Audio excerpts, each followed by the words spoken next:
जी नमस्कार, स्वागत है आप सभी का आपके अपने परिवार रिचुअल्स विद्यावतन में। सीटेट प्रीवियस ईयर क्वेश्चन की सीरीज में हम आज फिर से एक ऐसे वीडियो में तमाम क्वेश्चन को लेकर के आए हैं जो कि परीक्षा की दृष्टि से बहुत ही महत्वपूर्ण हैं और बार बार पूछे जाते हैं, जिसमें कुछ कॉन्सेप्ट भी हैं।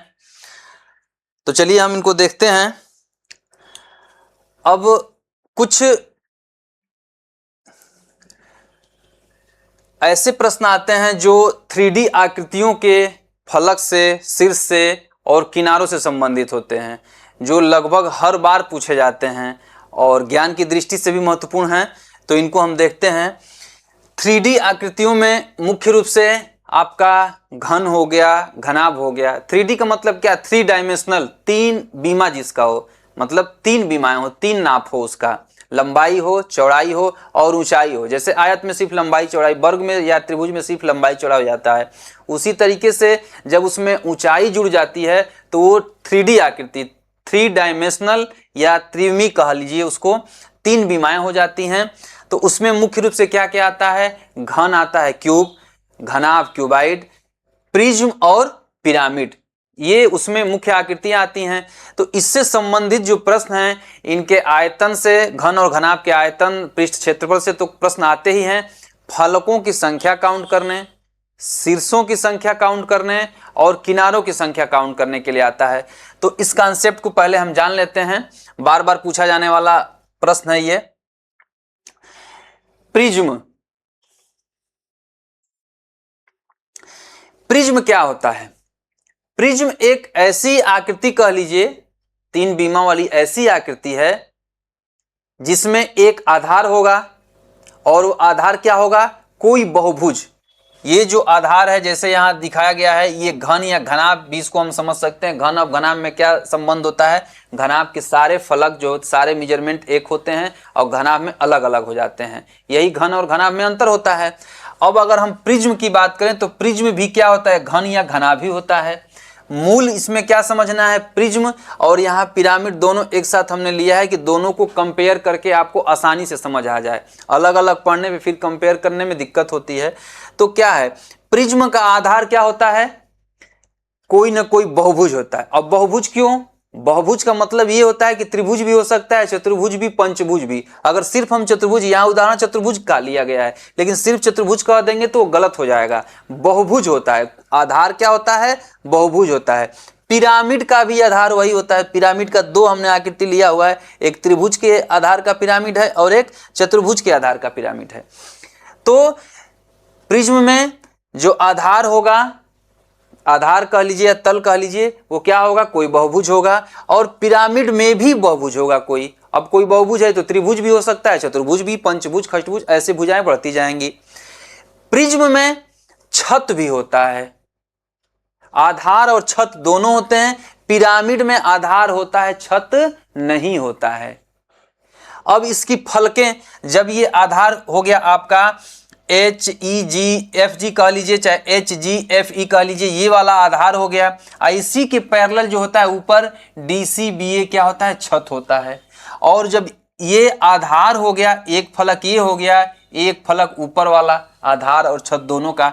अब ये जो भुजा है इसकी, ये क्या है? चतुर्भुज के आकार का है, 4 भुजाएं हैं। तो सभी भुजाओं पे जो ये ऐसे गया हुआ है फलक, इसको क्या कहते हैं? फलक कहते हैं। ये जो पृष्ठ है इसको हम फलक कहते हैं। तो इस तरीके से GH भुजा पे एक फलक गया है, GF पे एक फलक गया है, और पीछे साइड जो हमको नहीं दिखता है वो ऐसे डॉटेड दिखाया गया है। E और F भुजा पर भी एक फलक गया है, EFBA। उसी तरीके से इस फलक के GFBC फलक के जो पीछे होगा HEAD फलक, वो क्या है? इसका पीछे हो गया, ये भी एक फलक हो गया। और ये किस भुजा पे है? HE भुजा पे है। तो 4 पार्श्व फलक, मतलब आधार पे भुजाओं के सहारे जो खड़े हैं उसको पार्श्व फलक कहते हैं। और ये नीचे तल हो गया और इसके समानांतर ऊपर छत हो गया।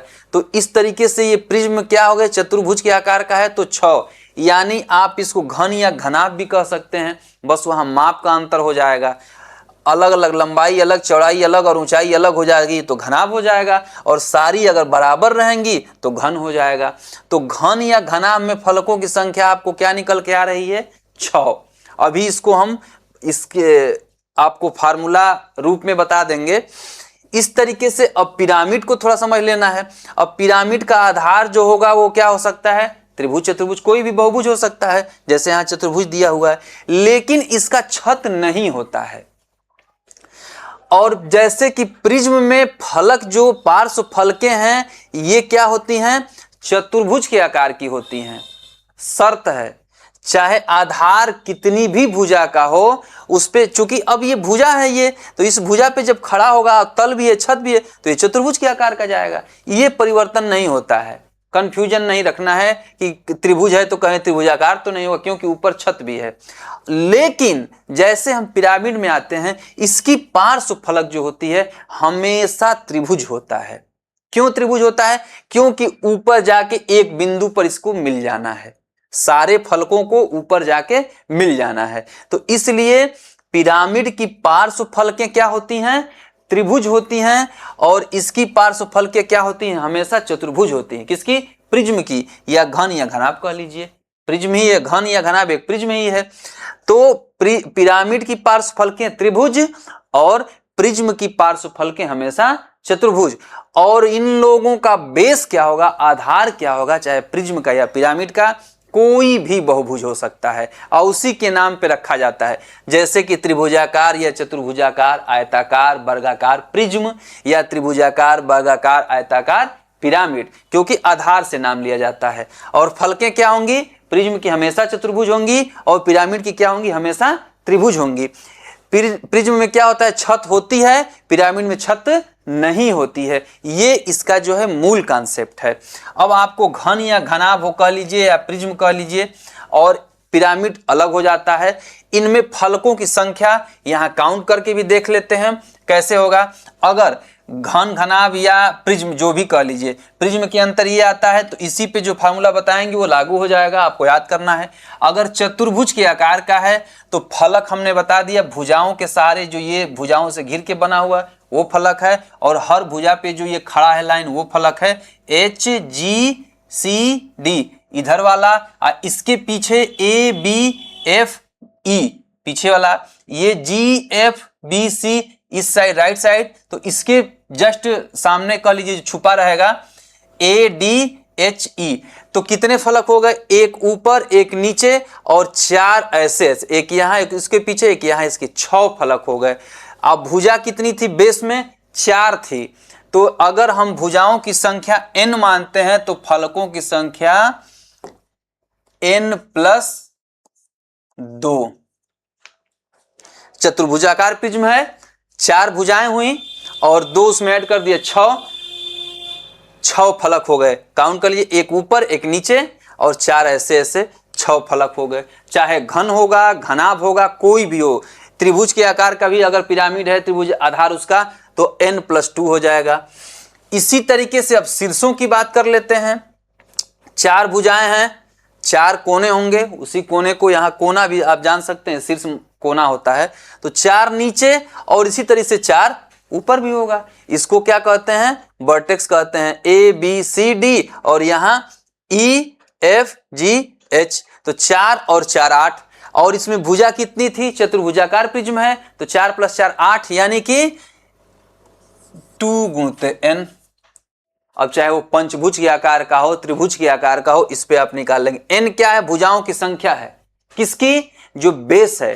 त्रिभुजाकार प्रिज्म है तो 3 भुजा, तुरंत जोड़ देंगे, फलक निकालने के लिए 2 और शीर्ष दूना।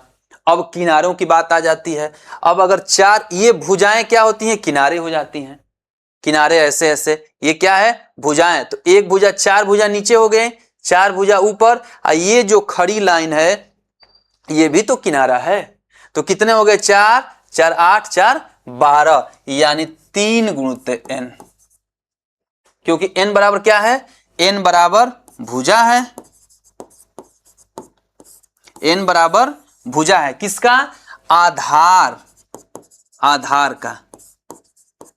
अब आधार चाहे त्रिभुज हो, चतुर्भुज हो, पंचभुज हो, खष्टभुज हो। यानी अगर प्रिज्म की बात करता है और आधार दिया है त्रिभुजाकार तो फलकों की संख्या +2 और शीर्षों की संख्या डबल और किनारों की संख्या ट्रिपल।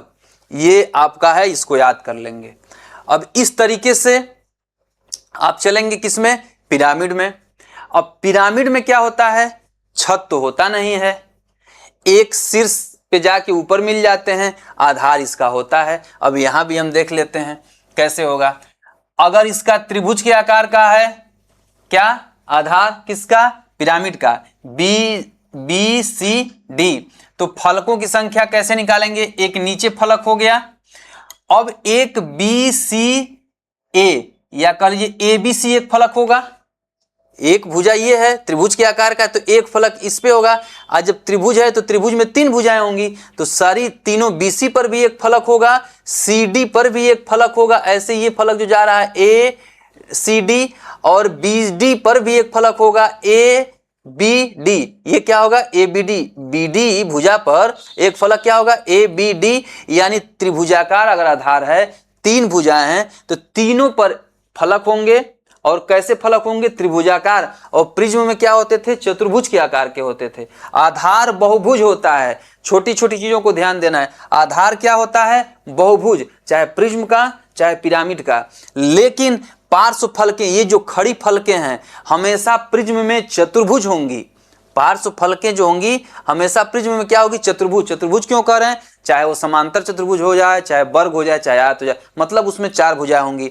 लेकिन पिरामिड में आधार क्या होगा, बहुभुज होगा। बहुभुज मतलब चाहे त्रिभुज हो, चतुर्भुज हो, पंचभुज हो, लेकिन पार्श्व फलकें हमेशा त्रिभुज होंगी। तो ये त्रिभुज के आकार का है, तो एक फलक ये, और तीनों भुजाओं पे 3 फलक, यानी 3 1 4। अगर भुजा हम n मान लेते हैं तो n+1 हो जाएगा। कैसे, यहां देख लीजिए, नीचे एक फलक है, इस पे, इस भुजा पे सी डी, जितनी भुजाएं उतनी फलक उस पे खड़ी हो जाएंगी, चाहे प्रिज्म में चाहे पिरामिड में। अंतर कहां होता है, इसमें छत होता है, पिरामिड में छत नहीं होता है।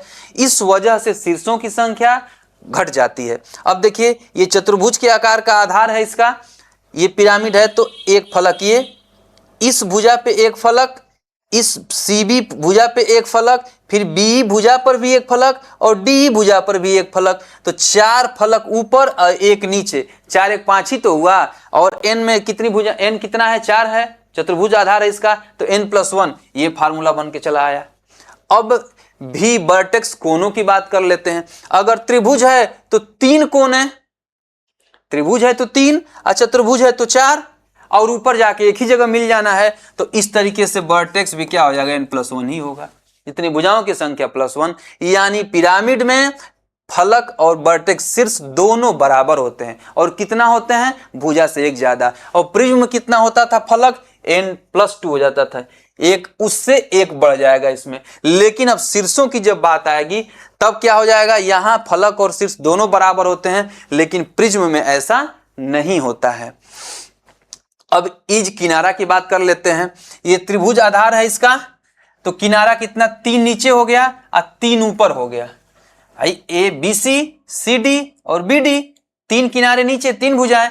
अब ये ए डी भी किनारा है, ए बी भी किनारा है, और ए सी भी किनारा है, तो 3 3 6, यानी भुजाएं जितनी है उसका दूना, गुणते 2। अब इसको इसमें वेरीफाई कर लीजिए, 4 किनारे हैं इसमें, ये B C D D E और ई डी ई बी, 4 किनारे नीचे हो गए। और इस 4 किनारों पे देखिए, एक किनारा ये ए डी, एक ए सी, एक ए बी और एक ए ई, मतलब 4 नीचे और 4 ऊपर, 4 4 8, तो कितना हो गया, n गुणते 2, 4 दूनी का 8। तो इस तरीके से ये रहा प्रिज्म, जिसमें घन और घना भी एक प्रिज्म है, चतुर्भुज के आकार के, उनका बेस चतुर्भुज होता है, चतुर्भुजाकार प्रिज्म। और पिरामिड ये हो गया। अंतर मूल क्या है इनमें, इसका आधार भी बहुभुज, इसका भी आधार बहुभुज, इसका छत भी बहुभुज ही होगा क्योंकि उसके समांतर होता है। पिरामिड में छत होता ही नहीं है। प्रिज्म की पार्श्व फलकें हमेशा चतुर्भुज होंगी और पिरामिड की पार्श्व फलकें हमेशा त्रिभुज होंगी, क्योंकि ऊपर जाके एक शीर्ष पे मिल जाना है। अब फार्मूला फलक प्रिज्म का, चाहे कोई भी आधार का प्रिज्म हो, त्रिभुजाकार, चतुर्भुजाकार, पंचभुजाकार, n+2 भुजाओं की संख्या में 2 जोड़ देंगे। शीर्ष क्या होगा? भुजाओं का दूना, और किनारा क्या होगा? भुजाओं का 3 गुना। अब आपको घन का पूछ लेगा, घनाभ का पूछ लेगा, तो तुरंत आप निकाल सकते हैं। हाँ, आकृति में आपको ये पता होना चाहिए कि घन और घनाभ क्या है, मूल, ये इसका बेस जो होता है चतुर्भुज के आकार का होता है। इसको आयताकार प्रिज्म कह सकते हैं, और घन को क्या कह सकते हैं? वर्गाकार प्रिज्म कह सकते हैं। ये ध्यान रखिएगा, कॉन्सेप्चुअल है, पूछा जा सकता है। घन जो होता है वर्गाकार प्रिज्म होता है, और ये आयताकार प्रिज्म होता है। कॉन्सेप्ट से निकल करके जब आप छोटी छोटी बातों को जानते हैं तो कुछ भी आपसे पूछ लिया जाए, अगर कॉन्सेप्ट से संबंधित है आप कर ले जाएंगे। हर चीज आपको याद नहीं करना होता है। घनाभ क्या है? आयताकार प्रिज्म, और घन क्या है? वर्गाकार प्रिज्म। और पिरामिड में आपका फलक कितना होता है? भुजाओं से एक ज्यादा, और शीर्ष भी कितना होता है? वर्टेक्स भुजाओं से एक ज्यादा, लेकिन किनारा जो होता है भुजाओं का दूना होता है। ऐसे चलिए अब आगे चलते हैं। इसी में एक यूलर सूत्र होता है, उसको भी याद रख लीजिए। अगर इनमें से कोई 2 दिया हुआ है, कोई 2 दिया हुआ है, f + v - e = 2 होता है। ये होता है यूलर का सूत्र। अगर कोई 2 मतलब अगर फेस और शीर्ष दिया है तो आप किनारा निकाल सकते हैं, या कोई 2 अन्य दिया है तो तीसरा निकाल सकते हैं। चलिए इसमें करके भी आप देख लीजिए। अगर हम इसमें लगा लेते हैं, जैसे त्रिभुज है तो ये फलक कितना हो जाएगा? 4 हो जाएगा, और ये कितना हो जाएगा? ये भी 4 हो जाएगा, ये कितना हो जाएगा? 6 होगा। अब यूलर साहब का फार्मूला जो f + v - e, f + v तो 4 4 8 और -6 = 2 आ गया। ये यही फार्मूला इनका था, सेट कर गया। ये हमने अपने से बनाया है कि इसको ऐसे ऐसे करते हैं। आप सर्च करेंगे बेस के साथ, जब आप सर्च करेंगे तो आपको खुद ही सूत्र निकल के चला आएगा।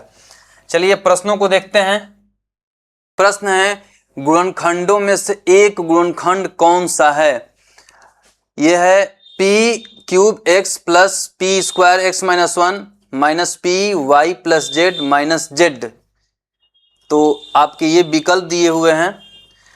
ऐसे प्रश्नों में अक्सर क्या करते हैं, सबसे पहले इसको थोड़ा सा सरल करते हैं और उसमें कुछ गुणनखंडों को ले लेते हैं, तो आपका जो विकल्प है आसानी से मिल जाता है। तो देखते हैं इसको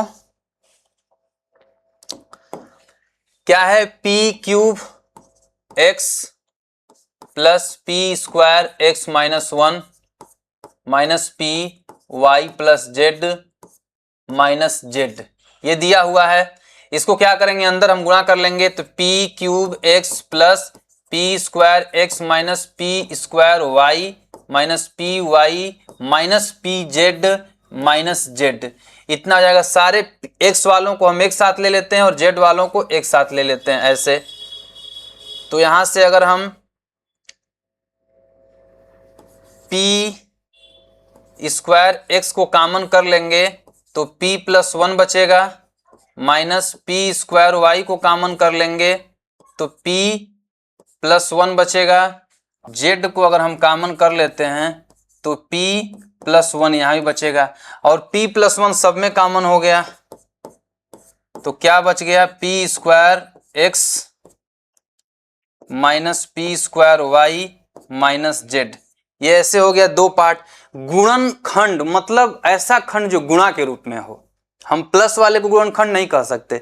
तो अब क्या हो गए, 2 ऐसे गुणा के रूप में 2 खंड हो गए, ये निकाल लेंगे हम। क्यों p² x वाले टर्म को? क्योंकि हमको यहाँ जो भी गुणनखंड दिख रहा है वो x y और z अलग अलग दिख रहा है, और यहाँ से गुणा करने के बाद हमको पता चला कि अगर हम z कॉमन कर लें, यहाँ से x कॉमन कर लें, तो p² x हमको लाना था और क्यूब दिया था, तो जाहिर सी बात है हमको p को अलग करना होगा। ऐसे आप पकड़ के कर सकते हैं। तो ये हमने क्या किया, गुणा कर दिया, फिर p वाले टर्म को एक साथ, x वाले को, y वाले को और z वाले को अलग करके कॉमन कर लिया। ये ऐसे। अगला क्वेश्चन देखते हैं। कोई दुकानदार एक वस्तु को उसके अंकित मूल्य पर 28% की छूट देकर 324 में बेचता है। वस्तु का क्रय मूल्य 300 है, यदि वह उसी अंकित मूल्य पर 18% की छूट देकर बेचे तो उसका लाभ प्रतिशत क्या होगा। इससे जुड़ा कॉन्सेप्ट है, थोड़ा उसको हम बता देते हैं आपको। अंकित मूल्य क्या होता है? अंकित मूल्य किसी भी वस्तु पर जो मूल्य छपा होता है, जिसको कि एमआरपी भी कहते हैं, छपा होता है, उसी को छपा मूल्य, प्रिंट मूल्य या एमआरपी मैक्सिमम रिटेल प्राइस कहते हैं। जो कि आप कोई भी वस्तु अगर खरीदते हैं मार्केट से तो उस पर आप देखेंगे तो उस पर क्या होगा, लिखा रहेगा। तो अंकित मूल्य क्या होता है? छपा मूल्य और एमआरपी सब एक ही नाम है। जो मूल्य उस पर छपा रहता है उसी पर कोई भी व्यापारी, कोई भी विक्रेता हमको या तो छूट देकर या उसी मूल्य पर देता है सामान। क्रय मूल्य क्या होता है? जिस मूल्य पर, जिस पर विक्रेता या कह लीजिए कि कभी भी आपके लिए क्रय विक्रय नहीं होता है। ये हमेशा व्यापारी के केस में होता है। क्यों? क्योंकि आप सिर्फ मार्केट से कोई वस्तु खरीदने जाते हैं, बेचने तो जाते नहीं हैं। या दोनों काम तो अगर आप व्यापारी हैं तो करते हैं, कस्टमर के रूप में आप क्या करते हैं, सिर्फ क्रय करते हैं। तो ये व्यापारी के टर्म में असली फॉलो होता है। क्यों? क्योंकि क्रय मूल्य वो कहीं से खरीद के लाता है और विक्रय मूल्य क्या होता है, जो आपको बेचता है वो आपके लिए क्रय मूल्य हो जाता है। अब दोनों की जब बात होगी तो व्यापारी पे लागू होगा कि क्रय मूल्य जिस कीमत पर वो वस्तु खरीद के लाया, अब विक्रय मूल्य जिस कीमत पर वो वस्तु दूसरे को बेच रहा है। ठीक है, तो क्रय मूल्य क्या हो, जिस पर खरीदता है। कभी कभी अन्य लागत भी देता है कि इतने में खरीदा, इतना वाहन पे दिया, तो सारा उसका क्रय मूल्य में ही प्रभावी क्रय मूल्य हो जाता है। विक्रय मूल्य क्या हो गया? विक्रय मूल्य जो हो गया जिस पर बेचता है, जिस पर बेचता है। अब इसमें क्या होगा, लाभ होगा। अब खरीदेगा अगर कम में, बेचेगा ज्यादा में, तो लाभ होगा। तो लाभ बराबर क्या होता है, विक्रय मूल्य माइनस क्रय मूल्य। अगर आपको पहले से आता है तो रिवाइज के तौर पे जान लीजिए। हानि क्या होता है, हानि बराबर, अब यहां उल्टा हो जाएगा, अगर खरीदेगा ज्यादा में या बेचेगा क्रम में तो उसको हानि हो जाएगा। विक्रय मूल्य हो गया ये, क्रय मूल्य माइनस विक्रय मूल्य। अब अगर छूट की बात हम कर लें तो वो बेच रहा है कितने में ये तो आपको पता चल रहा है, लेकिन खरीद के कितने में लाया है वो आपको नहीं पता चलता है। वो आपको अंकित मूल्य पर दिया रहता है, जो मूल्य मतलब जो मूल्य छपा रहता है उस पे छूट देता है, ग्राहक को आकर्षित करने के लिए छूट देता है। तो छूट किस पे होता है, छूट हमेशा अंकित मूल्य पर होता है, हमेशा अंकित मूल्य पर होता है, मूल्य पर होता है। और छूट देने के बाद जो मूल्य आता है उसी को विक्रय मूल्य कहते हैं। छूट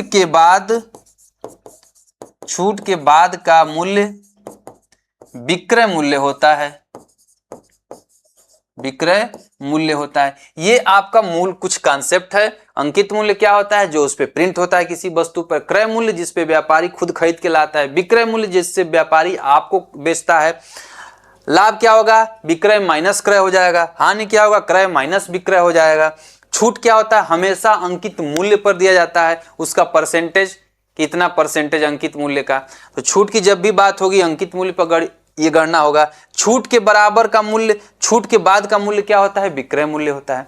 अब लाभ या हानि प्रतिशत की अगर बात कर लेते हैं हम, तो लाभ प्रतिशत जो होता है, लाभ बटा में क्रय मूल्य, हमेशा ये क्रय मूल्य पर होता है, गुणित 100। इसी तरीके से हानि भी हो जाएगा, हानि प्रतिशत बराबर हानि बटा में क्रय मूल्य गुणित 100 हो जाएगा। चलिए आगे प्रश्न को देखते हैं।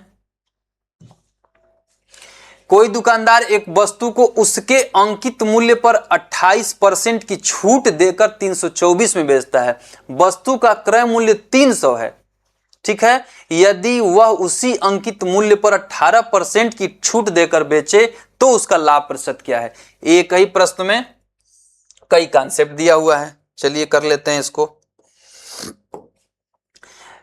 उसके अंकित मूल्य, अगर एमआरपी कह लीजिए चाहे एम कह लीजिए, मार्क्ड प्राइस, अंकित मूल्य पर 28% की छूट देकर। अब ऐसे प्रश्न में क्या करेंगे आप, अंकित मूल्य माइनस अंकित मूल्य का 28%, ऐसे 28/100 निकालेंगे बराबर 324 आएगा। इस तरीके से डायरेक्ट अगर आप करना चाहें तो 28% छूट दे रहा है, यानी अगर मान लेते हैं कि 100 रुपया की वस्तु है, 100 रुपया प्रिंट है, उस पर 28% छूट देने का मतलब 28 रुपये छूट देना। प्रतिशत का मतलब क्या है, 100 में 28, अगर हम 100 मान लें तो 28% छूट दे रहा है तो कितना हो जाएगा, 100 में से 28 को हम घटाएंगे, यहाँ m बराबर हम 100 करते हैं तो 100 का 28/100 तो 100 से 100 कट जाएगा, यानी 100 में से डायरेक्ट घट जाता है। इसी पर रख के हम समझ सकते हैं। तो जब भी 100 मानना होता है तो डायरेक्ट हम घटा लेते हैं, कितना हो जाएगा, 72% हो जाएगा। अब हम डायरेक्ट कर सकते हैं कि m का 72%, 72/100 बराबर 324। ये यहां से m आपका निकल के कितना चला आता है, 324 गुणते 100/72, ये निकल के चला आता है। अब आगे भी हमको करना है, 324 में बेचता है तो मार्क प्राइस निकल आया, वस्तु का क्रय मूल्य 3 है। अब क्या कह रहा है, यदि वह उसी अंकित मूल्य पर, तो ये अंकित मूल्य चला आया, 18% की छूट देकर के बेचे। तो हमने क्या बताया था, अंकित मूल्य पर जब छूट देते हैं तो विक्रय चला आता है, विक्रय मूल्य। अब विक्रय मूल्य जब चला आएगा, क्रय मूल्य आपका दिया हुआ है, लाभ प्रतिशत हम निकाल लेंगे। तो हम क्या करेंगे, इसको पूरा सॉल्व न करके जब 18% की छूट की बात कर रहा है तो अब कितना में बेचेगा वो, 82% में। तो 324 गुणते में 100 बटा में 72 और गुणते इसका 82% में वो बेचेगा। अंकित मूल्य यहां से हम निकाल लिए। अब उसका कह रहा है 18% छूट देकर, तो 100 में से तुरंत 18 हम घटाएंगे, कितना आएगा, 82 आएगा। अब इसको हम सॉल्व कर लेंगे, ये 100 से 100 कैंसिल हो गया और यहां आपका क्या आ गया, ये 4 से इसको हम कट कर सकते हैं, 4 एकम 4, 4 वठे 18 चौक 72 होता है। 4 से इसको भी कट कर सकते हैं, 4 वठे 32, 4 एकम 4। अब ये 9 दूनी का 9 नवा, 2 से ये कट के 41, तो 9 एकम 9 और 9 चौके 36, 369 रुपया क्या आ गया, विक्रय मूल्य आ गया। अगर आपको कॉन्सेप्ट पता है तो आप एक लाइन में यहां से आप कर सकते थे, डायरेक्ट यहीं से आपका ये 369 आ जाता। ये आपका क्या हो गया, विक्रय मूल्य हो गया। क्रय मूल्य कितना है, 300 है, तो लाभ कितना होगा, लाभ जो होगा 369 माइनस 300 बराबर कितना हो गया, 69। अब लाभ प्रतिशत की बात कर रहा है तो हमने क्या बताया था, लाभ प्रतिशत हमेशा किस पे होता है, प्रॉफिट परसेंट जो होता है क्रय मूल्य पे निकाला जाता है। तो प्रॉफिट परसेंट बराबर 69/300 गुणते 100% लगा देंगे। यहाँ 00 से ये 00 कैंसिल, 3 दूनी का 23%, आपका चौथा ऑप्शन सही है, 23%। तो इस तरीके से इस प्रश्न में पूरे के पूरे प्रॉफिट लॉस के कॉन्सेप्ट छुपे हुए थे, अंकित मूल्य से लेकर के क्रय मूल्य, विक्रय मूल्य, लाभ, लाभ प्रतिशत, सब। सबसे पहले हमने क्या किया, छूट जो होता है अंकित मूल्य पे दिया जाता है, तो अंकित मूल्य हमको नहीं पता था, लेकिन छूट देने के बाद पहला विक्रय मूल्य बेचता है लिखा है तो वो विक्रय मूल्य, वहां से हमने अंकित मूल्य निकाल लिया। अब फिर कह रहा है कि उसी अंकित मूल्य पर 18% की छूट देकर बेचता है, तो दूसरा विक्रय मूल्य हमने क्या किया, 18% जब छूट दिया तो 82% बचा, 18% निकल गया, 82 बच गया, 82% इतना आया, ये विक्रय मूल्य हो गया। इसमें से क्रय मूल्य घटा दिया तो लाभ निकल आया। अब लाभ बटा में क्रय मूल्य गुणित 100 किया तो लाभ प्रतिशत आ गया।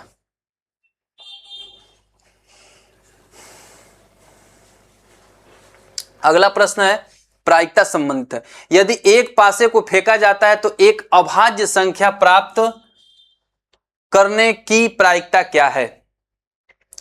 प्रायिकता के प्रश्न में सबसे आसान क्वेश्चन है, जैसे सिक्के को उछाला जाता है तो उसमें 2 ही हेड या टेल आने की संभावना होती है। पासा को उछाला जाता है तो तो पासा में कितने अंक होते हैं? घन या घन आप जो भी कह लीजिए, अक्सर घन ही होता है पासा। उसमें 1 से लेके 6 अंक तक होते हैं। तो अगर हम एक बार उसको उछालेंगे तो या तो 1 ऊपर आ सकता है, या 2 आ सकता है, या 3 या 4 या 5 या 6 ऊपर आने की ही बात होती है। प्रायिकता क्या होता है? प्रायिकता जो होता है संभव मान, ये कह लीजिए, और बटा में पूर्ण मान। जब भी पासे की या सिक्के की हेड टेल की बात आएगी तो व्यवहारिक तौर पे आपको छोटा सा ये फार्मूला ये जानना है कि संभव मान। अब संभव मान का मतलब क्या है? जैसे कहा जाए कि सिक्कों की उछाला गया तो हेड आने की संभावना क्या है, तो संभव मान क्या है? एक ही तो है, एक ही तो हेड आ सकता है, 2 तो आएगा नहीं। लेकिन अगर 2 सिक्कों को उछाला गया तो 2 हेड आ सकता है, वो अलग कंडीशन हो गया। सामान्य जब क्वेश्चन ऐसे आते हैं तो इसमें संभव मान बटा में पूर्ण मान। अब पूर्ण मान क्या है? 2 आ सकता है सिक्के के केस में, हेड आएगा टेल आएगा। अब पासे के केस में क्या है? या तो 1 आ सकता है, या तो 2 या 3 या 4 या 5 या 6, यानी 6 संभव मान है। पूरे मान कितने हैं? 6 हो गए। लेकिन क्या यहां करें तो एक अभाज्य संख्या प्राप्त करने का। अब इसमें अभाज्य क्या है? 2 है, 3 है और 5 है। जल्दीबाजी में आप 1 को मत ले लीजिए। अक्सर लड़के क्या करते हैं, 1 को ले लेते हैं और संभव मान क्या हो जाएगा? 4 हो जाएगा और बटा में 6, 4 बटा 6 कर देते हैं। 2/3 आंसर इसमें विकल्प में दिया, उसी को सही करके आगे बढ़ जाते हैं। नहीं, एक न अभाज्य है न भाज्य, हमेशा कॉन्सेप्ट क्लियर रखिए। 2, 3 और 5, 3 क्या हो गए? अभाज्य संख्याएं हो गई, तो संभव मान तो वही होगा, तो ऊपर क्या हो जाएगा? 3 हो जाएगा। और नीचे पूर्ण मान, हमने ये व्यवहारिक शब्द दिया है फार्मूला के नाम पे, प्रायिकता के भाषा अलग होती है। आपको समझने के लिए दिया है कि सिंपल प्रश्न जहां भी पूछता है तो संभव मान ये अक्सर याद रहता है, और प्रायिकता की भाषा में थोड़ा सा टफ हो जाता है, इसलिए हमेशा संभव मान अपान संपूर्ण मान। तो संभव मान क्या है? अभाज्य संख्या की बात कर रहा है तो 3 होगा। अभी अगर भाज्य संख्या की बात कर देता तो 2, 4, 6 वो भी 3 ही हो जाता। कुछ और दे देता, कोई और टर्म कंडीशन लगा देता, सबसे छोटी अभाज्य सम संख्या या सबसे छोटी अभाज्य विषम संख्या का आने का क्या है? प्रायिकता। तो संभावना क्या हो जाती? सबसे छोटी समअभाज्य संख्या 2 है, 1 हो जाता संभावना। अब पूर्ण क्या होता? 6 होता, तो 1/6। इसी तरह से सबसे छोटी विषम अभाज्य संख्या का मतलब क्या है? कॉन्सेप्ट आपको क्लियर होना चाहिए कि संभव मान को ऊपर लिखेंगे और पूरा जो मान है वो नीचे लिखेंगे। तो क्या हो जाएगा? 3/6, 1/2, आंसर दूसरा हो जाएगा। ऐसे प्रायिकता में बहुत ही आसान सा जो प्रश्न आता है वो इस तरह का होता है प्रायिकता का। आगे देखते हैं। आंकड़ों 30, 8, 7, 3, 17, 15, 21, 24, 29, 23 का माध्यक x है। माध्यक मतलब मीडियन। 3 को 33 से और 8 को 18 से प्रतिस्थापित करने पर प्राप्त आंकड़ों का माध्यक y है, और यहां क्या था? x है। y और x का अंतर क्या है? मीडियन। माध्यक मतलब मीडियन होता है, जिसको माध्यिका भी कहते हैं। और माध्य क्या होता है? माध्य और माध्यिका में या माध्यक में अंतर। माध्य जो होता है वो समांतर माध्य कह लीजिए या औसत कह लीजिए उसको। योग बटा में संख्या, राशियों का योग बटा में संख्या, ये चीज होता है। और जैसे इसमें माध्य क लग गया, ये क्या हो गया? माध्यिका हो जाता है। कंफ्यूज नहीं होना है, माध्यक और माध्यिका। और माध्यिका मीडियन होता है, ये मीडियन होता है। तो माध्य क्या होता है? औसत होता है, योग बटा में संख्या। और माध्यक माध्यिका होता है, जिसको मीडियन इंग्लिश में बोलते हैं। अब इनमें अंतर क्या होता है? माध्य को तो हमने बता दिया, माध्यिका कैसे निकाला जाता है। माध्यिका जब भी किसी आंकड़ों का निकालना हो तो सबसे पहले आंकड़ों को या तो हम अवरोही क्रम में लिख लेते हैं या आरोही क्रम में लिख लेते हैं। आरोही मतलब बढ़ते असेंडिंग आर्डर, और अवरोही मतलब घटते डिसेंडिंग आर्डर। तो इसमें जब हम लिखेंगे तो क्या है? 3 सबसे पहला, 7, 8, 3, 7, 8, उसके बाद 15, 17, 21, 23, 24, 29 और 30। कितने आंकड़े हो गए? 1 2 3 3 6 3 9 1 10 आंकड़े दिए हुए हैं। क्या क्या है? 3 7 8 3 7 8 15 17 21 23 24 29 30। ये आपका क्या हो गया? आरोही क्रम हो गया। तो माध्यिका निकालने के लिए सबसे पहले क्या करते हैं? आंकड़ों को आरोही में या अवरोही में चेंज कर लेते हैं। अब ये देखते हैं कि आंकड़ों की संख्या कितनी है। तो कितनी संख्या है? 3 3 6 3 9 1 10। n बराबर 10 है बराबर सम संख्या। अब जब सम संख्या दी जाती है तो n/2 प्लस n+1/2 वहां मानों का योग को भागा, मानों का योग 2 से डिवाइड कर देते हैं। यही क्या हो जाती है? माध्यक या माध्यिका होती है। जब n बराबर क्या हो? सम संख्या हो। आज जब n बराबर विषम संख्या हो कभी भी दूसरे प्रश्न में, तो आप क्या करते हैं? डायरेक्ट n/2 पद को उठा लेते हैं। यही क्या होता है? माध्यिका होता है। आंकड़े जब विषम संख्या में दिए हों, 9 हो 11 हो 13 हो, तो डायरेक्ट क्या करते हैं? एक पद बीच में आएगा। अगर यही 9 रहेगा तो उसके बीच में एक पद आता है, तो उसी को उठा लेते हैं। वही माध्यिका हो जाता है, वो आसान होता है। अगर n सम दे दिया तो n/2 पद यानी 10 था, तो कौन सा? 4 इधर से निकल गया और 4 इधर से निकल गया। बच गया क्या? ये पद और ये पद। n/2 10/2 मतलब 5वां पद। n+1 मतलब 10 है कि सारी ऐसे लिखा जाता है। इसको n/2 +1 लिखा जाता है ऐसे। तो n/2 क्या? 5 और प्लस 1 6वां पद। इनके मानों का योग बटा में 2, ये हो जाता है माध्यिका। तो यहां से क्या हो जाएगा? 5वां पद क्या है? 17 है। 6वां पद क्या है? 21 है। 21 और 17 को जोड़ेंगे कितना होगा? 38 होगा। माध्यिका कितनी हो जाएगी? 19। या माध्यक कितना हो जाएगा? 19 हो गया। लेकिन आगे क्या कह रहा है? अगर हम 3 को 33 कर दें, यहां जो 3 है इसको 33 कर दिया और 8 को 18 कर दिया। अब जो ये 3 है 33 हो गया। तो जब 33 होगा 3, तो ये कहीं यहां चला जाएगा। और 8 को 18 कर दिया तो ये 8 कहां आ जाएगा? यहां आ जाएगा। अब ये कैंसिल। समझिएगा, दूसरे टर्म में 3 को 33 कर दिया और 8 को 18 कर दिया, तो भाई उसको भी तो हम आरोही क्रम में लिखेंगे। तो 3 कहां चला जाएगा? लास्ट में, क्योंकि ये 33 बन गया। और 8 कहां चला जाएगा? 17 के बाद 18 हो गया। अब जो टर्म होंगे फिर से n तो विषम ही रहेगा, 10 ही रहेगा। तो पहला पद ये हो जाएगा। तो फिर उसी तरीके से 5वां और 6वां का योग, तो 1 2 3 4 इनको छोड़ देंगे, 21 को लेंगे, ये हो रहा है 5वां पद। और उसी तरीके से इधर से भी 4 छोड़ दीजिए या 6वां पद ले लीजिए, तो ये 23 हो गया। ये दोनों को लेंगे तो 21 प्लस 23 बटा में 2। बातों को हमेशा ध्यान से समझिएगा। तो ये हो गया आपका कितना? 21 और 23 44 बट्टा में 2 बराबर 22 आ गया दूसरे शर्त के अनुसार। अब क्या कह रहा है? y और x का अंतर, पहला x था y था, 3 आ जाएगा। चौथा ऑप्शन सही हो जाएगा। 22 में से 19 घटाएंगे ये।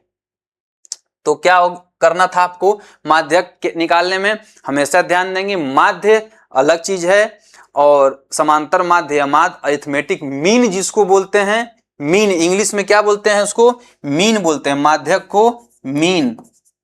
ये बहुलक को मोड और मीडियन माध्यिका या माध्यक क शब्द लग जाता है। तो इस तरीके से आंकड़ों को हम देख लेते हैं कि उनकी संख्या सम है या विषम है। विषम है तो बीचों बीच का n+2 पद, 3 पद हैं तो 3 बटा में 3 तीसरा पद, और 3 है तो उसके बीच का पद हो जाएगा, n+1वां पद हो जाता है। और अगर आंकड़ों की संख्या क्या है? सम है तो n/2 प्लस n/2 + 1वां पदों का मान का योग अब बटा में 2 कर लेते हैं इस तरीके से। अब क्या कह रहा है, 325, 259, 204, 160, 127, 105 में लुप्त संख्या, आगे ये पैटर्न पूछ रहा है कि जो पैटर्न फॉलो हुआ है उसमें अगली संख्या क्या होगी। तो इसको हम देखेंगे। सबसे पहले अगर आपको वर्ग घन ये सब दिख जाए तब तो ठीक है, नहीं तो क्या करते हैं, हम अंतर निकालते हैं। सबसे पहले हम पैटर्न को देख के अंतर निकालते हैं, अंतर से ही बहुत कुछ निकल के चला आता है। तो 325 और 259 इसका जो अंतर होगा ये 4166 होगा। फिर इन दोनों का जो अंतर होगा, इन दोनों का अंतर कितना आ रहा है, 55। फिर इन दोनों का अंतर कितना आ रहा है, 44। फिर इनका अंतर 33। फिर इनका अंतर 22। इससे क्या समझ में आ रहा है, 11 के मल्टीपल हैं और घटते क्रम में है, तो अगला 11 आएगा जब अंतर, तो 11 जब इसमें से हम घटाएंगे तो 94 आना चाहिए। ये चौथा ऑप्शन सही है। ये संख्या के पैटर्न से संबंधित प्रश्न था। नीचे दिए गए आंकड़ों के बहुलक, माध्यिका और परिसर का माध्य क्या है? What is the mean of the mode, median and range of the data given below? Mode क्या होता है, बहुलक। मोड मीन्स बहुलक। मोड जो होता है, कोई भी आंकड़ा अगर दिया हुआ है तो उसमें जिस राशि का मान सबसे ज्यादा बार दोहराया गया हो। देख लीजिए इसमें कौन सा, मतलब एक ही संख्या एक ही अंक अगर कई बार आए तो अधिकतम वाले को हम ले लेते हैं, उसी को क्या कहते हैं, बहुलक। जैसा कि शब्द से भी स्पष्ट, बहुलक, जो बहुलक हो, बहुल हो। 17, 8 ऐसे जब नजर आप दौड़ाते हैं तो आपको क्या मिलता है, 11 2 बार आया हुआ है। और कोई संख्या तो दोबारा नहीं दिख रहा है, यानी कि आपका मोड कितना हो गया, 11 हो गया। बहुलक छांटना सबसे आसान होता है। क्या होता है, जिसका रिपीटिशन ज्यादा हो उसी को बहुल का मतलब जो ज्यादा बार आया हो। अब माध्यिका काउंट कर लीजिए, 1 2 3 4 5 6 7 8 9 10 12 12 राशियां दी हुई हैं, 3 3 6 3 9 3 12। तो माध्यिका निकालने के लिए हम क्या करेंगे, राशियों को आरोही क्रम में हम लिखेंगे। आरोही क्रम में जब लिखेंगे तो आपका 7 8 9 10 11 11 11 11 के बाद 13 14 15 16 17 23 ये दिया हुआ है। 7 8 9 10 11 11 13 14 15 16 17 23। अब 11 2 बार है तो आप ऐसा नहीं करेंगे कि एक ही बार लिखेंगे, आपको दोनों बार लिखा है, संपूर्ण राशियों को देखना है। तो इसमें 4 4 8 4 12। तो हमने क्या बताया था, जब n बराबर सम हो तब क्या करते हैं, n बटा 2। तो 12 है तो 12 बटा में 2 प्लस n बटा में 2 प्लस 1। तो यहां क्या आ जाएगा, 12 बटा में 2 प्लस 1, इन दोनों का मान अब बटा में 2 मानों का। ठीक है, तो क्या हो जाएगा, ये इधर से जब हम काउंटिंग करेंगे तो 3 2 5 निकल गया, एक 11 हो गया, एक 13 हो गया, इधर से 3 2 5 निकल गया। ठीक है, 11 और 13 को जब हम जोड़ेंगे 24 आएगा। तो माध्यिका कितना निकल के चली आई, माध्यिका 12 निकल के चली आई। अब क्या कह रहा है, परिसर कह रहा है, रेंज। रेंज क्या होता है, रेंज मतलब सबसे छोटा मान और सबसे बड़ा मान, इसका अंतर जो होता है उसी को क्या कहते हैं, हम रेंज कहते हैं। तो सबसे छोटा मान क्या है, 7 है, सबसे बड़ा मान क्या है, 23 है। तो 23 में से जब 7 को घटाएंगे तो कितना आएगा, 16 आएगा। मोड 11 हो गया, माध्यिका 12 हो गई और रेंज 16 हो गया। अब क्या कर रहे हैं, काम माध्य निकालिए, इनका मीन निकालना है। मीन का मतलब क्या हम बताया था उन्हें, औसत। औसत क्या होता है, राशियों का योग बटा में संख्या। तो राशियां कितनी हो गई, 3 हो गई। तो माध्य जो होगा वो होगा आपका 11 प्लस 12 प्लस 16 बटा में 3। इसको जब हम जोड़ देंगे दशमलव में आएगा, ये 22 23 39 बटा में 3 13 13 सही है, दशमलव नहीं आएगा, 13 आएगा। 12 और ये आपका 28 29 39 3 ये। अब इस प्रश्न में आप अगर थोड़ा भी हड़बड़ी करेंगे और आपको कॉन्सेप्ट क्लियर नहीं रहेगा तो गलती हो जाएगा तुरंत। क्यों, 3 चीजें निकालनी है, बहुलक निकालना है, माध्यिका निकालना है, परिसर निकालना है, और फिर उनका मीन निकालना है। कहीं भी आपको कंफ्यूज नहीं होना है, एकदम कॉन्सेप्ट को क्लियर रखना है, उस हिसाब से सॉल्व करना है। आगे देखते हैं, ये ऑप्शन आपका पहला सही हो जाएगा। राधा ने चावल के 9 बैग खरीदे जिनमें से प्रत्येक का वजन 9 किग्रा 995 ग्राम है। बैगों में चावल का कुल वजन है। अब इसमें हम क्या करेंगे, 9 किग्रा और 995 ग्राम दिया हुआ है और ये 9 दिया हुआ है। क्या हम 995 में गुणा करेंगे उसके बाद फिर 1000 से डिवाइड करेंगे? नहीं।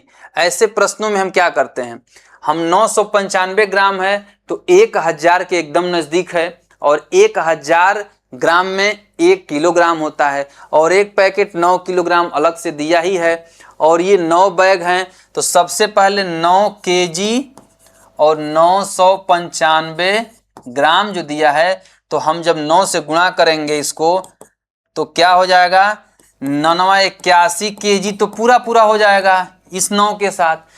इसको भी हम 1 केजी मान लेते हैं, तो 9 केजी और हम जोड़ लेंगे, ये कितना हो जाएगा, 90 केजी हो जाएगा। लेकिन इस सब आपको ओरल करना है। 9 81 और इसको अगर 1 किलोग्राम मान लेते हैं तो फिर 9 केजी ये भी हो जाएगा, 90 केजी हो गया। लेकिन आपको क्या ध्यान देना है, यहाँ 5 ग्राम कम है 1000 में, हमने क्या मान लिया है, ज्यादा मान लिया है। और कितनी बार ज्यादा, 9 बार, तो 45 ग्राम हमने ज्यादा कर लिया ना। तो जब 45 ग्राम हमने किया तो 90 में से 89 तो पूरा पूरा रहेगा ही रहेगा, और 1 केजी में से जब 45 हम घटाएंगे तो हमारा कितना हो जाएगा, 89 केजी और 955 ग्राम, ये आंसर हो जाएगा। इसको हम 89.955 केजी भी लिख सकते हैं। तो आंसर आपका ये वाला से हो जाएगा। अब ऐसे करने से आपको आसानी क्या हुआ, ऐसे करने से आपको आसानी ये हुआ कि आप इसको ओरल भी मौखिक भी सॉल्व कर सकते थे। डायरेक्ट 9 81 केजी और उसको 9 90 हो जाएगा, लेकिन हम 5 ग्राम एक में ज़्यादा पैकेट में माने हैं तो 9 पैकेट में 45 ग्राम, 45 घटा देंगे तो 1000 ग्राम जो लास्ट वाला रहेगा उसमें से 45 घटाएंगे तो 55, यानी 955 बचेगा, वो ग्राम में हो जाएगा, और 89 क्या हो जाएगा, ऐसे। आगे चलते हैं। एक त्रिभुजाकार पिरामिड में होते हैं, त्रिभुज के आकार की पिरामिड की बात कर रहा है। तो n क्या हो गया, यहाँ भुजाएं कितनी हो गई, 3 हो गई। अब फेस की बात कर रहा है और इज की बात कर रहा है। तो फेस हमने क्या बताया था, 3, n+1 बताया था, n+1 यानी फेस जो हो जाएगा वो 4 हो जाएगा। और एज की बात कर रहा है, शीर्ष तो इसी के बराबर 4 की बराबर हो जाएगा, लेकिन एज कितना होता है, ई आपका होता है 2 गुणित 3 है।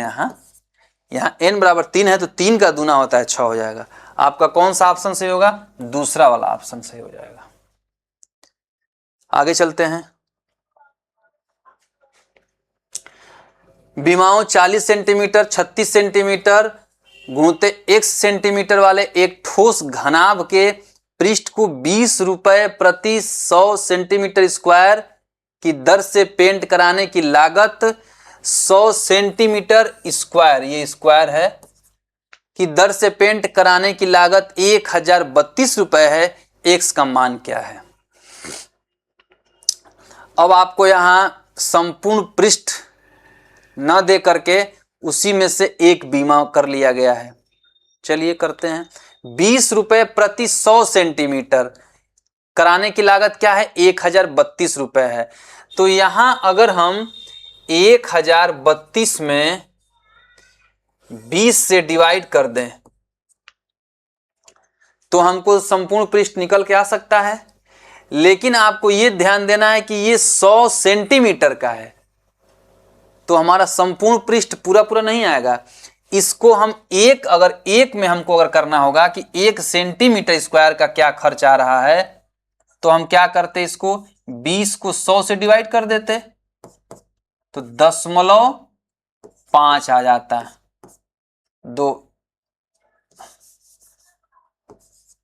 0.2 रुपया प्रति सेंटीमीटर स्क्वायर हो जाता है। अब अगर इससे हम भाग देंगे इसको तो क्या निकल के चला आएगा? हमारा घनाभ का संपूर्ण पृष्ठ निकल के चला आएगा। और फिर उधर से हम जब हमको एक बीमा निकालनी है तो फार्मूला में रख के हम निकाल सकते हैं। ये कैसे हुआ? ये क्यों हमने 20 से न भाग दे के 0.2 से भाग देना है? क्योंकि 100 सेंटीमीटर स्क्वायर का दर दिया हुआ है और हम 1 सेंटीमीटर स्क्वायर के दर से जब भाग देंगे तब हमको आएगा, क्योंकि हमको लागत दिया हुआ है।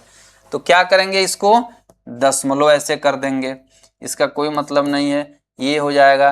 तो 2 5 10 और 2 1 2, 2 6 12, आपका 5160 सेंटीमीटर स्क्वायर हो जाएगा। क्या हो जाएगा? ये घनाभ का संपूर्ण पृष्ठ हो जाएगा।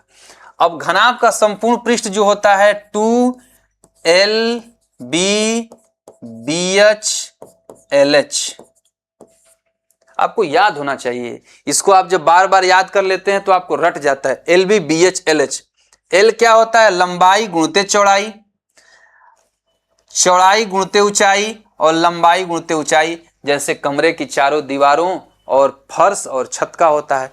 अब 2 क्यों? क्योंकि LB भी 2 होता है, BH भी 2, LH भी 2। इसमें जब हम रखेंगे और ये कितने के बराबर आएगा? 1060 के बराबर आएगा। अब 2 गुणते L हमारा कितना दिया हुआ है?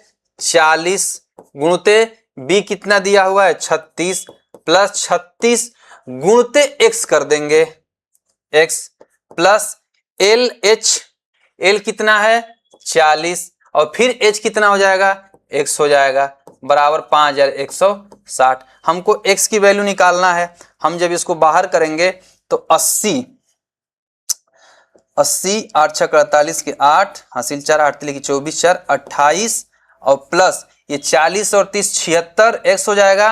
और इसका जब डबल करेंगे हम तो 152 X हो जाएगा, बराबर 5160 हो जाएगा।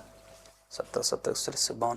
अब इसको इधर ले जाएंगे तो 152 X बराबर 5160 माइनस 2880 बराबर 0, 16 में से 8 गया 8, 10 में से 8 गया 2, 4 में से 2 गया 2, और x बराबर आपका आ जाएगा 2280 बटा में 152। जब इसको हम 8 से कट करेंगे तो 8 एकम 8, 8 9 72, और ये ऊपर हो जाएगा 8 दूनी का 16, और 16 4 2 6, 8 ठाई 64, 8 पंजे 40, 19 से जब इसको कट कर देंगे तो आपका आ जाएगा 19 से कम 19, 8 1 9, 19 5 95, 15। x की वैल्यू जो आएगी वो 2, ऑप्शन दूसरा 15 आएगा। चलिए आगे देखते हैं। अमिता स्थान A से स्थान B तक 4 घंटे 44 मिनट में पहुंचती है। वहां से वह प्रारंभिक स्थान A पर 3 घंटे 24 मिनट में पहुंच जाती है। यदि वह वापस 2:03 PM अपराह्न पर पहुंचती है तो उसका स्थान A से चलने का प्रारंभिक समय क्या था? ये A है, ये B है, यहां से यहां चली गई, फिर यहां से यहां आ गई, और यहां से यहां गई है, और वहां से प्रारंभिक पर, तो समय कितना लग रहा है? 4 घंटे 44 मिनट लग रहा है। और इधर रिटर्निंग में कितना समय लग रहा है? 3 घंटे 24 मिनट लग रहा है। और टाइमिंग क्या हो जा रहा है? 2:30 हो जा रहा है। यानी कि टोटल जो समय है उसको अगर हम घटा देंगे तो स्टार्टिंग का समय हमको पता चल जाएगा। तो 4 घंटा और 3 7 घंटा और 40 20 60 64 हो गया, तो 7 घंटा, एक 8 घंटा यहाँ से। अब आपको घंटा मिनट का जोड़ आना चाहिए कि 60 मिनट बराबर 1 घंटा हो जाता है। तो 40 और 20 ऐसे डायरेक्ट हम कर लेंगे, 40 20 60 का 1 घंटा निकल के चला आया, तो 4 3 7 1 8 घंटा हो गया और 4 4 8 मिनट हो गया ऐसे। अब 8 घंटा तो 2:30 बज रहा है, 2:30 बजने में से अगर हम 8 घंटा घटाएंगे, आप कभी भी ऐसे नहीं करेंगे उसको गुणा 60 का, ये ऐसे नहीं करेंगे। देखिए कैसे करना है, 2:30 बजे पहुंच रहा है तो उससे 8 घंटा 8 मिनट पहले का समय हमको निकालना है। तो जैसे हम 2:30 बजे में से 8 निकालेंगे तो हमारा कितना हो जाएगा, 6 बज जाएगा, सुबह का 6 बज जाएगा, 6:30 हो जाएगा, ये 30 मिनट है। तो क्यों, क्योंकि 6 6 12 और 2 हमने ऐसे कर लिया, ये अपराह्न की बात किया हुआ पीएम की, तो 6:30 लेकिन 8 मिनट और घटाना है हमको, तो 30 में से 8 घटाएंगे 22, यानी 6:22 पर क्या होगा, वो चलना शुरू करेगी। ये आंसर 6:22 AM लिखा हुआ है। ऐसे सॉल्व करते हैं। कैसे, क्या हमने दोनों समय को जोड़ लिया और क्या करना है, 2:30 से हमको पहले जाना है, तो इतना तो हम लोगों को समय देखते देखते आइडिया हो जाना चाहिए कि 2:30 बज रहा है, उसमें 8 घंटा पहले यानी 6 बजे, क्योंकि 6 6 12 उसके बाद ही तो शुरू होता है पीएम, तो 2:30 तो 6:30 हो जाएगा, लेकिन 8 मिनट और पहले हमको करना पड़ेगा, तो 22 मिनट, 30 में से 8 घटा देंगे, 22 मिनट हो जाएगा। आंसर आपका आ गया। आगे देखते हैं, 9 किग्रा में से 7 किग्रा 7 ग्राम को घटाने पर क्या परिणाम प्राप्त होगा। अब इसको भी तो क्या करेंगे हम, 7 ग्राम या 7 किग्रा को गुणा करेंगे 1000 से, नहीं, 9 किग्रा है, 9 किग्रा में से 7 किग्रा घटाएंगे, 2 किग्रा बचेगा। अब 2 किग्रा तो पूरा पूरा हो गया, लेकिन 7 ग्राम और घटाना है, तो ये 7 ग्राम किस में से घटेगा, 1 ग्राम, 1 किग्रा में से, तो ये 2 की जगह 1 किग्रा पूरा पूरा बच गया। 1 किग्रा में उसमें होता है 1000 ग्राम, तो 1000 में से जब 7 को घटाएंगे तो 993 ग्राम हो जाएगा, तो 1 kg और 993 ग्राम, ये आपका आंसर आना चाहिए। पॉइंट में दिया है तो इसको आप 1.993 kg भी लिख सकते हैं। आपका कौन सा ऑप्शन सही है, ये वाला ऑप्शन सही है। ऐसे करते हैं प्रश्नों को, आप कभी भी गुणा भाग नहीं करेंगे, छोटे प्रश्नों में इस तरीके से आप कर लेंगे। एक व्यक्ति ने अपने बैंक खाते से महीने की 4 तारीख को 4560 निकाले और उसी महीने की 20 तारीख को 2567 जमा किए। निकाला कितना, 4560, ये माइनस हो गया, अब प्लस कितना किया, 2567 किया। अब क्या कर रहा है, यदि महीने के अंत में उसके खाते में 3125 है तो महीने के प्रारंभ में कितनी धनराशि थी। प्रारंभ में मान लेते हैं हम कुछ धनराशि रही होगी, और महीने के लास्ट में कितनी बच रही है, 3125 बच रही है, ये बच रहा है। यानी प्रारंभ में इसको माइनस करेंगे और इसको जोड़ेंगे, बराबर इतना होगा। तो आप इसको सॉल्व कर लीजिए, x माइनस 4560 प्लस 2567 बराबर 3125। अब चाहे आप इसको लिख के गुणा जोड़िए घटाइए, या और तरीका है, 4560 में से 2560 अगर हम घटाते तो 2000 बचता हमारा। 4560 में से 2500, क्योंकि माइनस है तो बड़ी संख्या अगर माइनस दी है तो हम क्या करें, घटाते उसी में से माइनस चिन्ह लगा लेते हैं। तो माइनस कितना होगा, 4560 में से 2560 घटाते हम तो 2000 बचता, लेकिन ये 7 क्या है, ज्यादा है, तो वहां 7 घटेगा तो 1993 माइनस, ये x के माइनस में है।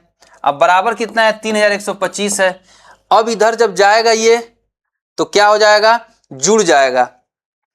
अब हम क्या करेंगे, अब फिर 1993 में 3125, या तो आप ऐसे जोड़ के भी देख सकते हैं, एक तरीका आप और लगा सकते हैं, इसमें ये 2000 के करीब है, जैसे इसमें हम जोड़ेंगे तो 5125 होगा। सिर्फ अगर आप थोड़ा भी टेक्निक से करते हैं तो आपको कम से कम कैलकुलेशन करनी पड़ती है। कैसे, 1993 क्या है, 2000 के करीब है, और ये क्या है, 3125 है, 2000 जैसे इसमें जोड़ेंगे 5125 होगा, लेकिन क्या है, ये 7 कम है ना, हमने 7 बढ़ा के जोड़ा है, तो वहां भी हम 7 घटा देंगे, तो 5125 में से अगर हम 7 घटाएंगे तो 25 में से 7 घटाने पर क्या होगा, 18 आएगा, 5118 रुपया आंसर हो जाएगा। ये आपका आंसर सही है। अब ऐसा करने से हमको फायदा क्या हुआ, हमारी जब प्रैक्टिस रहेगी तो ऐसे हम कर सकते हैं। फायदा हमको ये हुआ कि 3 5 3 8, फिर 9 2 11 का हासिल 1, 9 1 10, फिर उसमें 11, फिर हासिल 1 3 1 4 1 5, ऐसे हमको करना पड़ता है। और हम अगर प्रैक्टिस अच्छी है तो हमने तुरंत देख लिया कि 2000 करीब है तो 5000 हो गया और 7 कम कर देंगे, 25 में से 7 कम कर देंगे तो आपका आ गया आंसर। कैलकुलेशन आप सीखेंगे और टेक्निक लगाएंगे तो कम से कम समय लगने का फायदा ये होता है कि आप कम थकते हैं एग्जाम में। आगे देखते हैं। राधा सोमवार, बुधवार और शुक्रवार को प्रतिदिन 3 किलोमीटर 725 मीटर चलती है, जबकि मंगलवार और बृहस्पतिवार को प्रतिदिन 2 किलोमीटर 9 मीटर चलती है। सोमवार से शुक्रवार तक उसकी कुल दूरी है, कुल दूरी पूछ रहा है। अब 3 दिन को प्रतिदिन इतना 3 किलोमीटर और 725 मीटर। अब 3 दिन है तो गुणित 3 करेंगे इसको। और अगला क्या है 2 किलोमीटर और 9 मीटर है, इसको गुणित 2 करेंगे। अब क्या करेंगे फिर यहां हम राशियों को एक में करके गुणा करेंगे? नहीं। अगर हमको कॉन्सेप्ट क्लियर है कि ये 1000 मीटर में 1 किलोमीटर होता है तो देखिए कैसे इसको करेंगे हम। 3 से जैसे इसको मल्टीप्लाई करेंगे तो 3 तिली का 9 होगा, ये 9 किलोमीटर हुआ, 3 तिली का 9।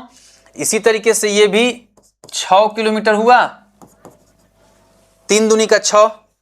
अब देखिए 3 जब 725 में हम 3 का गुणा करेंगे तो 7 तिली का 2100, अब 25 3 75, 2175। जब 2175 आ गया तो 2075 उसको हम 2175 कह सकते हैं। और 2000 मीटर में 1 किलोमीटर होता है तो तुरंत ये 9 2 11 हो गया और आपका 175 बच गया, 175 मीटर बच गया। उसी तरीके से 2 दूनी क्या बोलते हैं इसको, 2 दूनी का 4 होगा, यहाँ 6 नहीं होगा 4 होगा, ये 4 किलोमीटर। और उसके बाद 9 दूनी का 18 मीटर हो गया, क्योंकि आपको उसी रूप में दिया था। इसको जब हम सॉल्व करेंगे तो हमारा कितना आ जाएगा 9 और 4, 9 2 11 और 4 15 किलोमीटर हो जाएगा। और ये कितना हो जाएगा 175 और 18 93। ये आपका आंसर ये सही हो गया, पॉइंट में लिखा हुआ है। मतलब ऐसे आपको कर लेना है। ऐसे करने से आप क्या कर सकते हो, ओरली कर सकते हैं। बाकी अगर आप इसको बदलेंगे तो या तो इसको 3000 करेंगे तो 3725 होगा, फिर आपको मल्टीप्लाई करना पड़ेगा। इसको भी आप क्या, या तो इसको आप पॉइंट में लिखेंगे तब गुणा करेंगे। और ऐसे आपको बिना गुणा किए 3 तिली का 9 और 7 तिली का 21 और 25 2175, उसमें से 2 निकल के चला है तो 9 2 11 किलोमीटर, 175 मीटर हो गया। इसी तरीके से 2 दूनी के 4 और 9 दूनी के 18 मीटर। हम इसको इसके साथ जोड़ देंगे इसको, क्योंकि हमको पता है कि 1000 या 1000 से ज्यादा होगा तब हमको हासिल मिलना है। 1000 से ज्यादा हो ही नहीं रहा है, जोड़ के आगे बढ़ जाएंगे। 8 मीटर लंबे, 70 सेंटीमीटर चौड़े और 40 सेंटीमीटर मोटे लकड़ी के गुटके से 2 मीटर 35 सेंटीमीटर 8 सेंटीमीटर माप वाले कितने फट्टे बनाए जा सकते हैं? जैसे हमने बताया था कि कभी भी एक आकृति से दूसरी आकृति बनाना हो तो आयतन इसमें संबंधित होता है। एक का आयतन निकलेगा और वही दूसरे के आयतन के जब बराबर होगा तब। तो अब ये बड़ा आकृति है, ये छोटा है, तो इसमें कई हो सकते हैं। तो हम क्या करेंगे, इसके आयतन से जब उसके आयतन को भाग देंगे तो हमारा क्या आ जाएगा, आंसर आ जाएगा। अब इस प्रश्न को आंकड़े ऐसे दिए हुए हैं कि आप ओरल कर सकते हैं। देखिए पैमाना एक 8 मीटर ऊपर दिया है 70 सेंटीमीटर, नीचे 2 मीटर सेंटीमीटर। पैमाना चाहे तो आप एक ही में कर सकते हैं, अगर एक में नहीं भी करते हैं तो देखिए कटने वाली राशि है। 8 जो है 2 से कट जाएगा, मीटर कैंसिल हो गया तो 4 ऊपर बच गया। चूंकि ये भी मीटर है तो इसको भी जब हम चेंज करेंगे सेंटीमीटर तो 100 से गुणा करेंगे, और ऊपर भी 100 से गुणा करना पड़ता है तो 100 कट जाता तो हम गुणा ही नहीं करेंगे। 2 से 4 बार में, ये 2 बार में और ये 5 बार में, तो 4 गुणते 2 गुणते 5, 5 10 चौका 40 आंसर हो गया। क्या आपको इसको सॉल्यूशन करने की जरूरत पड़ी? और नहीं तो फिर आप सबको लिखेंगे, गुणा करेंगे, फिर भाग देंगे, ऐसे कर लिया जाता है। अगर यहीं 2 मीटर में ऊपर दे दिया होता नीचे सेंटीमीटर में तो 100 एक्स्ट्रा हो जाता, तो फिर 0 0 आप कर लेते। ऐसे धीरे आपको करना होगा, देखते ही प्रश्न आप कर सकते हैं। आगे चलते हैं। 180 मीटर लंबी एक रस्सी को 9 से 1/3 मीटर लंबाई के बराबर टुकड़ों में काटा जाता है। इस प्रकार बने रस्सी के कितने टुकड़े प्राप्त होंगे? अब पूरा लंबाई इतना है और इतना एक टुकड़ा की लंबाई है तो इससे हम डिवाइड कर देंगे। तो 168 को 9 तिली 27 एक 28/3 जब होगा तो 3 ऊपर चला जाएगा। अब आप गुणा कर लेंगे इसको, 4 7 28, 4 2 7 6 के 42, 18, तीसरा आंसर हो जाएगा। आगे चलते हैं। निम्नलिखित में से कौन सी भिन्न आरोही क्रम में है? आरोही मतलब बढ़ते क्रम में।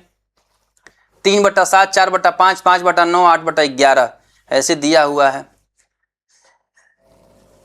अब एक चीज, जब या तो भिन्न का अंश बराबर हो या हर बराबर हो तब तो आप आसानी से निकाल लेते हैं, लेकिन यहाँ क्या दिया हुआ है? अंश और हर दोनों अलग अलग दिया हुआ है। एक प्रश्नों में मिलता है कि अंश और हर का अंतर सब में समान होता है, वहां भी हम आसानी से कर सकते हैं। अब ऐसे प्रश्नों में एलसीएम भी अगर आपको लेना है तो भी आपको मुश्किल होगा, क्योंकि 7, 5, 9 और 11 सारे हर बराबर करने के लिए।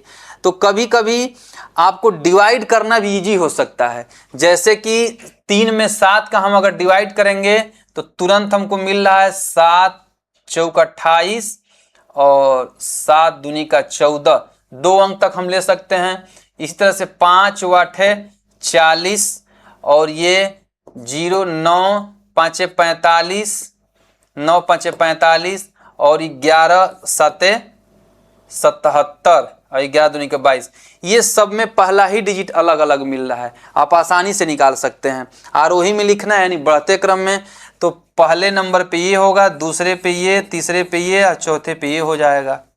आपको देखना होगा, जब निकालना होगा तो देखना होगा क्या हम आसानी से कर सकते हैं। एलसीएम ले सकते हैं या कुछ अंतर समान दिया हुआ है या रेशियो कभी कभी समान देता है।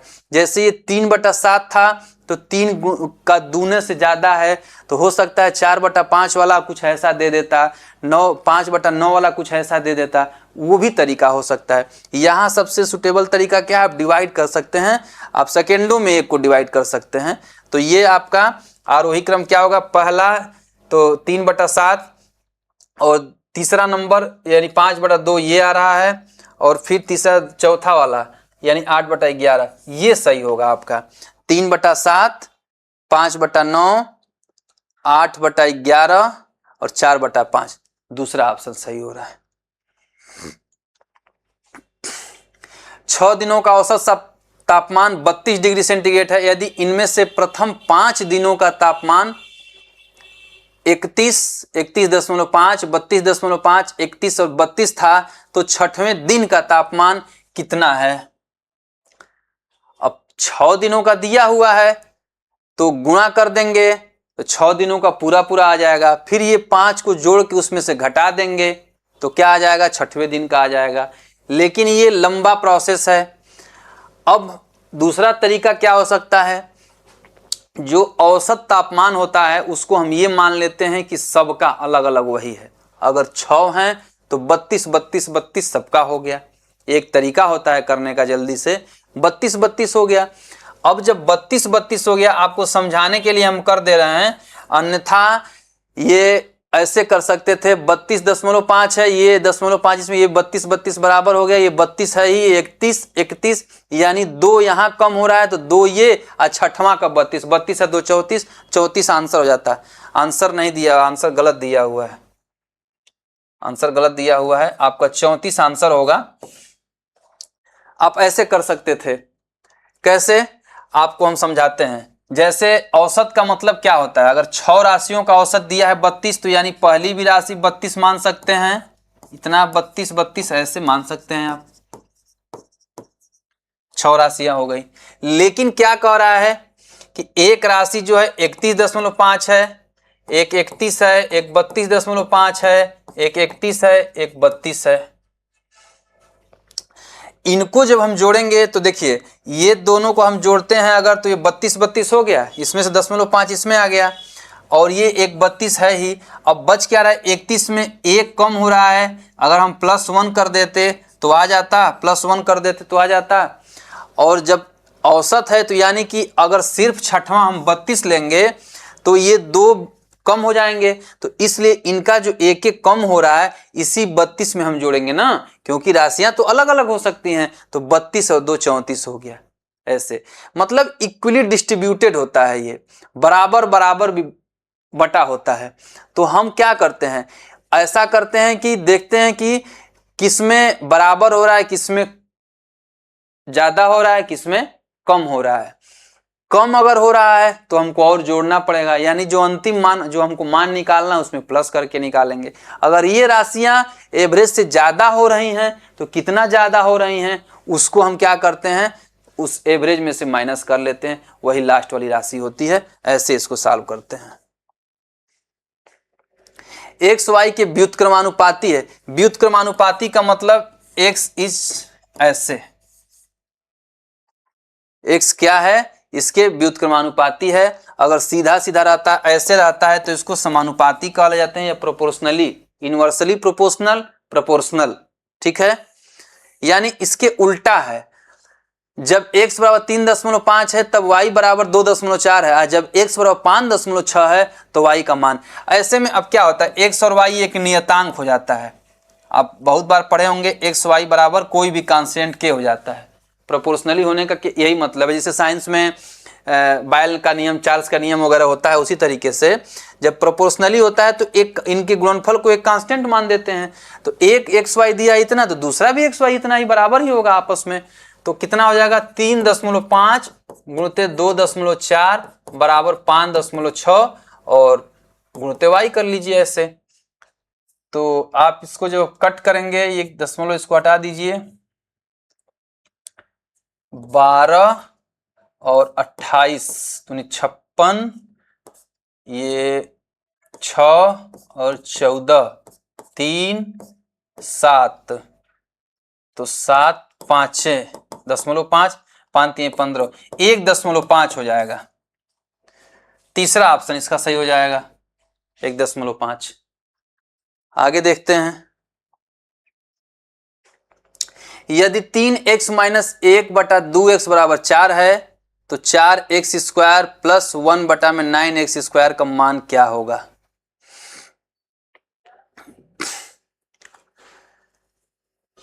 राशियों को इंटरचेंज करके दे दिया है। अगर सीधा 3x माइनस 1/2x अगर ये दे देता, 4x स्क्वायर यहाँ दे देता और 9x स्क्वायर को यहाँ कर देता, तो आप आसानी से निकाल सकते थे। कैसे, a plus b, a plus 1/a का होल स्क्वायर के फार्मूला द्वारा निकाल लेते हैं। क्या हो जाता है, वो डायरेक्ट इधर चला आता है। लेकिन इसमें ऐसा नहीं दिया हुआ है, आपको क्या करना होगा, ऐसा कुछ करना होगा, क्योंकि इसको इस रूप में लिखने के लिए वर्ग हम करेंगे जब, तो आप क्या कर सकते हैं, 3x को 4x बनाने के लिए हम कर सकते हैं, इसको 2 से अगर हम गुणा कर दें, अगर 3x को हम 2 से गुणा कर दें